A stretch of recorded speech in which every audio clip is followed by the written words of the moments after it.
much, Craig. We are here in Surface Finish in Mexico.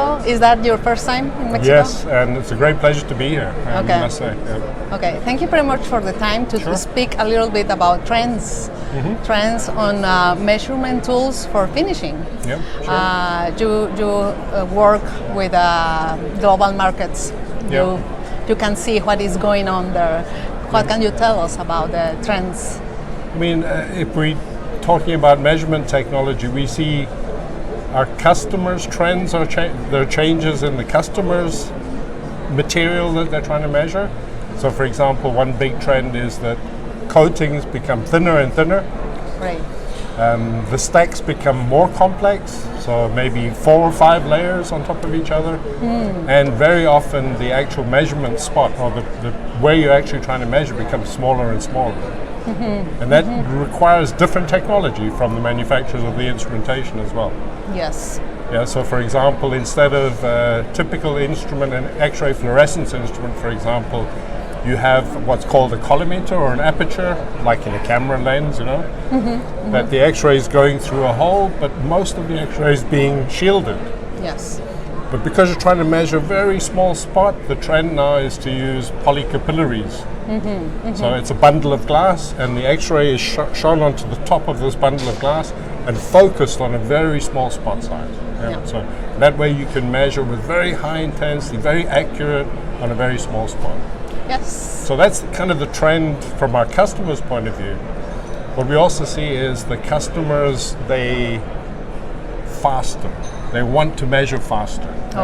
As many measurements as possible in a short period of time. So that's our future trend we see, is that we have to make our instruments easier to use, faster to use, no requirement for highly trained, skilled people to operate the instruments. That's a big trend as well.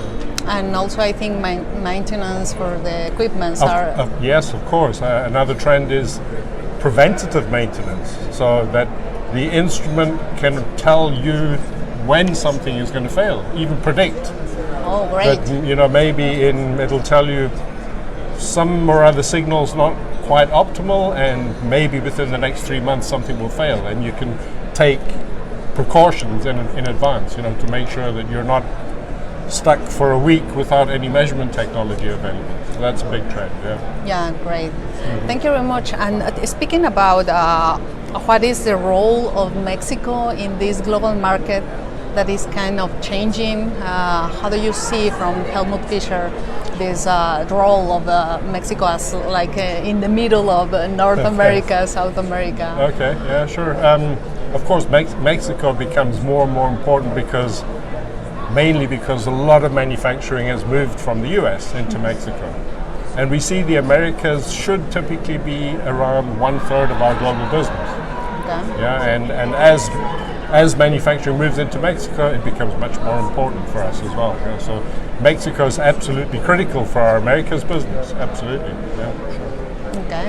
Well, thank you very much for giving us this chance to talk about these new technologies, because many companies depend on the things you produce. Yes. And many chains even now, they use your products because it's vital for them to make sure that everything and we is hope to serve them even better in the future, you know?